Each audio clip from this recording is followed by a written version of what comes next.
afe ye nkoma etoso mienu no ene se ye dwendwen ya pomuden ho nsem efise ye kasai obi wo mpa wo no edan no nyame adom wo han bi o baabi ono ankasa tie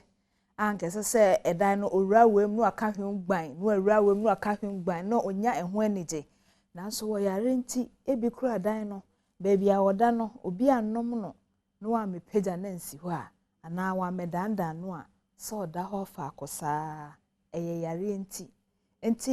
ye Medimafo na onyankopon a odi obia de ma no na odi ayarefo nso de ma no na onam Dr. Time da so at the time ototo ngrofo ya de so no safo no baba besra mo na wasamo yare Dr. Mpacho akwaba ya ena obia ho ye nyankopon Adom obia fiapo nyankopon ase anano me bisa ma wo mo ana ebisa se wo wa ya sabia ne bi won kran ha na na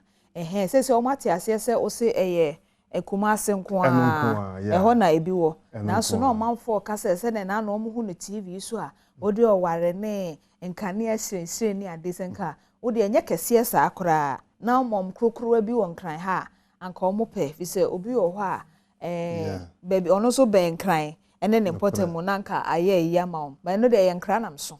nam dia but no so kire said the omanfo age wayare sajuma no atum ti we de mesonkra aha na momo no mo so aya mo bisa me numbers no pacho ma me nika fa ma wansa na Dr. Ashase 0244 774 282 0244 774 282 and our face 0500 727 215 0500 727-215 esanso go screen so enti fa number no na fe nkomo bi aka wachire ho no ofre doctor owo ho adaje ifise wonti na owo ho doctor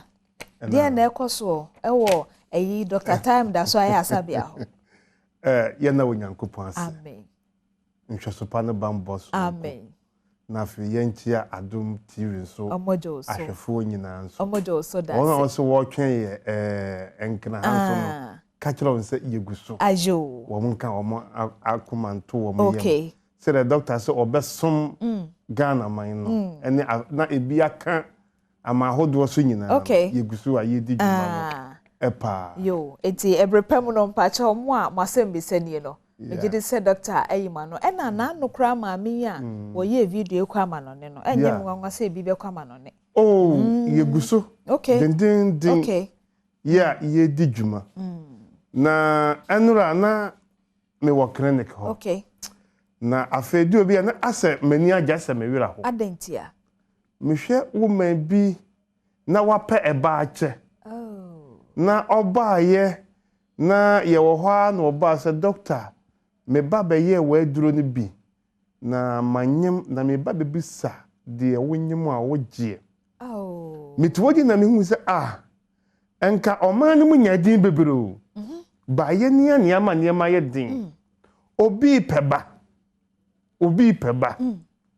eba no eye nyankopon de nam so na ema enipa no ba nipa timi kurukra gini sika bum obekwa konum duro konum bi sabitua bi ni nyina chi no de open sanka Dr. Tam da so say awo duro no brana beje nyinsen ne ba what ya eka what ya see Matias pa asem we ebi intensi na che safe wanya resource when hu said de wo pen enie na de ma no ye nwanwa kro ne say awo duro na wo ba beje no enye bosome mienu na enye bosome miensa aduro no wo ba betwa scan wo no kunu be ye bibie hu se how bie ni ho eba no na emma ye de aduro na ye de ma no aduro no do nyina te say one thought aduro do no nyina is one thought yes one thought na wo no wines anajudu mienu tamwa doctor be nom wonum wi na ne ukunu na ahia ebra wanum aduro no munhia biem baboso me beso no nyankopon adomti na nyinsen na ba nyinsen na ba wie ansa na waba betua ehonka enti odie ohia ba no won fa nhyɛ ne tirim sɛ okɔgye nkonya oba ye de efidie be hwehwɛ wo very good ebi a na wiase a oba ye ne de ye de nyem no woni bi eno nko na sɛ wo ne nyinaa bi na tomato na aba ne ama waduro one thought eti bra wo no maduro na sɛ wo kafo wo ho wani ho a wontimi nom be ma ni ho a because ye nom no wine oba ne na enom oba na enom wonum wi a na dada ye ready to no mu wi a no akɔgye ne ma ye nyem no very good na waje mo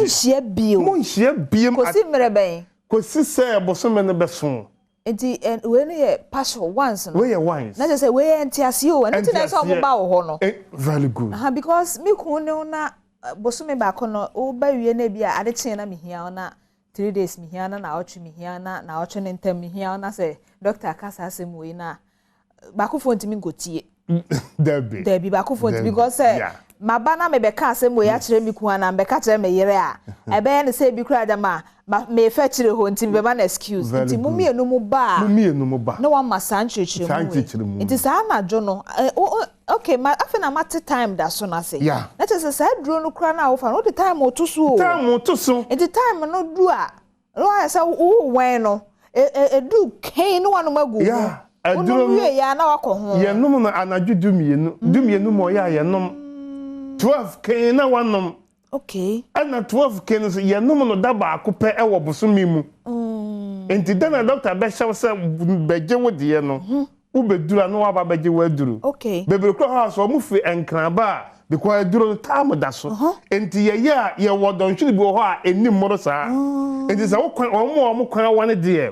wo mo ba beda kumase na wo ma ba beje aduro no na adansi a aba ho efrem ne santi besi enen mentumi ye woni pa be kura ye se wo mo hunsu ntumi nyinsen oba ye se wo ha be ma de ni nyina ye ensam nwunwuna ba ta modaso entine obo wa na ye fra no obonyini na wo nyankopon na me so oba wo 58 wanyinsen na ne bra kura twamfinhia dunum obi hweme ne bra twa onya ni muro 58 ya bra na atwa no Dr. Tam da say omra no mfa na otwemienu ntoso na ne bra na emra na bra ne ba wie a yasan de ebre atoso ama nyinsan na ope no so ne nsa aka wo banso a ye be hwehwemu bia wo Medimafo Herbal clinic say doctor wa base wa yale sa na ehia enna be he enipa eba ho a wo nkura sika onkura sika o as wo betime ka doctor me hwe wo TV so no metimi hu se wo de me ba wo ho a wo bebo am oni bi ba nipa no so opede ayaresa wo he ne ye no yare so wontimi nka se onko gisa wo hwe no eno ne de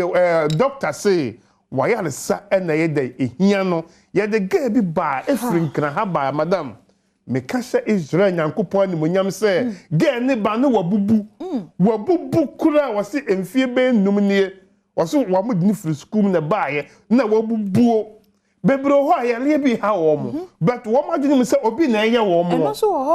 eno so ga na wabubuo no obaaye ono aye video de sende ye 3 days na wasole na onante wow edi 1 week wotumi koba anana ono akasa ebai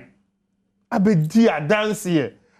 bebro ho omo yale o bagine techin se wo school mu a wabubuo di obi na eye no emfa no nhye wa adwenem okay yesi assembly safo watimi hini assembly pono obi ko ha wo ba betu kwan eda na wo kwan na yale de abon ozo me ba betu kwan ti na yes na ya de mayale emfa nhye wa adwenem da bebre tesi safo no enyinetimi ba Medimafo beje ayaresa enti doctor say baby a wo hwe me bia say eye bolga na vrongo baby a wo hwe me bia no aboa pesese edidi kwan enwa e wo Medimafo Herbal clinic Kumase aboa kwa agogo gise de wawuo anansa ne nsa gunu boa kwa na doctor say me hia no wo me maso ye ho okay sa anope Medimafo ntamo nkoya be piem e wo Medimafo Herbal clinic yate Doctor nkomo ne me di ya no pay ensem mienu aka me koma. Very good. Se obia eboa kakra di obi ni na wo na wo de mana. Ankoman ni munya den saa o. Yes. Ankoman ni munya den saa. Wo de wa hwe dodo a wo. Na hwe dodo nso a wo mo te so. Na wo ye baakofo na hwe dodo a wo. Senka wo de bi ma kakra. Ankoman ni munya den saa o. Eno ye baako kan ya aka me koma. De chese ebi ya ba omu ni sika but ne ono so nyame nam ne so sa yaresa no o de bi ma wom ti omo ho to wom de to so mienu aka me koma pa ne se anopei ebi kura ye share sankomo ya si ye hwie obi aduane a ode aserve ni ku agu ne so fi se okwa awade na se no onyinsen ye ebi kura na nya oba no a anopei obi akuma bi ana na se obi akasem ya bi de akyere no obi kura ni obi wa adwumam obi ni obi tifie compound house yi bi obi kura ni obi wa asori dem o wonhu se okuraba ne binti wakasem ya bi de ache ne hwe bia ne obe no anom ne obesa wasa de obedi de obekọ wakọ afefu ani kire Medimafo na nyame bi wo ha wo dima a yaresa fam nso wo dima je number ni bi o 0244 774282 0500727215 aya de ohia omwa no mane bi wate na nkagana emunye densa na ye selfish nti na aba ne sa na wonso amudi nkrofo atem no munkom Medimafo na mpepa manum no suo na obia num asem nka nanum ananya no ano Dr. Nyamisha ye dase ebusua ye wie ye nkomo twetwe no nti ene nkomo ayede ye no nyame aboa wo no atumi asidan a hwehwe na kwan ansana akowie bibie wo ho na afi nso nyame aboa na nso wanya sika ayede han dan a onso hwehwe na kwan na afi bibia entutodi na se yedi niema so anka Ghana nya den saa o. Happy birthday enkoma amapokua Vestas oye teacher ni wo Edjan MA Primary School we fi azeke no manyo ho bibia so na eye wawoda no happy birthday to you including Melvina Abusia medesi ahanum say na dache hene Priscilla ene Priscilla wonu abayi the same poa